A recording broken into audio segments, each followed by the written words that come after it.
Hi mga ka-audio. Ito, welcome sa aking channel, GPaudio 32.86. May ginawa tayo dito mga ka-audio. What?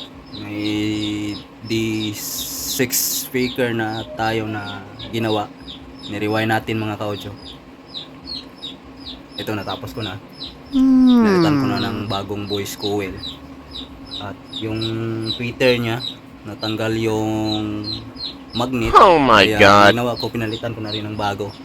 Nag-order ako. Yan. Ito. Uh-oh. Yan, bago na siya. Ito yung dati. Yan, natanggal yung magnet. Nakumpuni pa sana kaso ang liit ng kanyang voice coil. Nahirapan tayong magdugtong. Yan, ito yung bago nating gawa. Yan. Okay na yan. I-test na lang natin yan. Kung hindi ba sumayad yung center niya. Lagyan ko naman ng spacer pero baka may palpak. Kaya i-test natin mga ka-audio. Kung may garalgal ba o wala. What? Okay, test na natin.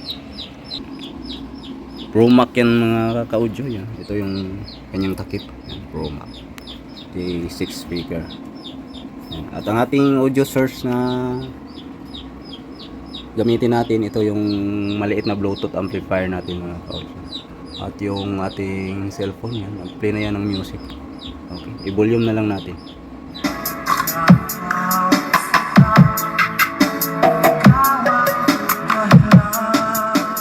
Yan. Oh my God.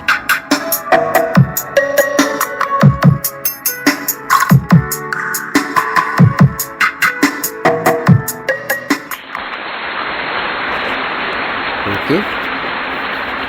Ayos, walang palpak. Yan, ayos mga ka-audio.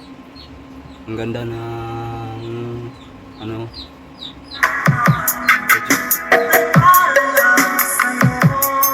Malakas. Di ko yan ni-rewind mga ka-audio.